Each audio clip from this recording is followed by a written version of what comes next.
Look around. Groceries cost more. Gas costs more. Rent costs more. But here's the scary part. Your money didn't change. Its value did. That silent shift has a name. Inflation. Inflation is simple. It means prices rise over time, and each dollar buys less than before.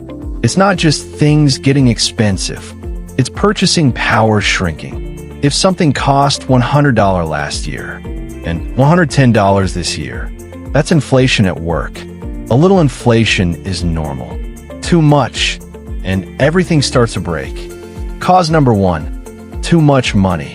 When governments inject large amounts of money into the economy, more dollars chase the same goods. Prices rise. Supporters say it prevents collapse. Critics say it weakens the currency. Cause number two, supply shocks. When supply chains break, factories slow, shipping stalls, energy costs spike, products become scarce. Scarcity raises prices. Cause number three, demand surges.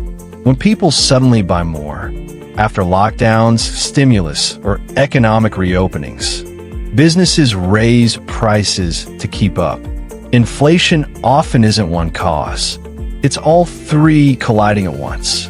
Inflation doesn't hit everyone equally. Wages usually lag behind prices. Savings lose value quietly. Fixed income households suffer the most. You don't feel inflation immediately. You notice it when your routine changes. Smaller grocery carts, delayed purchases, less room for emergencies. That's inflation rewriting daily life. Central banks, like the Federal Reserve, have one main weapon: interest rates. Higher rates make borrowing expensive. Spending slows. Inflation cools eventually. Supporters argue it restores stability. Critics warn it can trigger recessions and job losses. There's no painless fix, only trade-offs. Is inflation always bad? Not always. Mild inflation encourages spending and investment. Deflation, falling prices, can be worse. The danger zone is persistent high inflation. Confidence drops. Planning becomes impossible. Inequality widens. History shows this clearly. Inflation isn't just an economic term.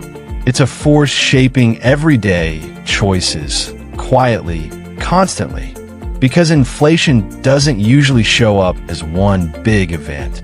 It shows up as tiny changes that stack up. A few pesos here, a few dollars there, until one day, your normal routine doesn't fit your budget anymore. Here's the simplest way to picture it. Imagine you have $100. Last year, that $100 covered a full grocery basket. This year, the basket is smaller. Not because you changed, but because the buying power of that money shrank. And it hits fast in the things you can't avoid. Food, fuel, rent, utilities, stuff you can't just unsubscribe from. So when prices rise, remember, it's not random. It's usually a mix of forces working together. Sometimes demand jumps faster than supply. Sometimes supply chains get disrupted.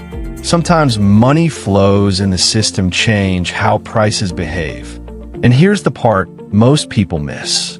Even when inflation slows down, prices don't usually go back to where they were. They just rise more slowly. That's why it can feel like relief, but still feel expensive.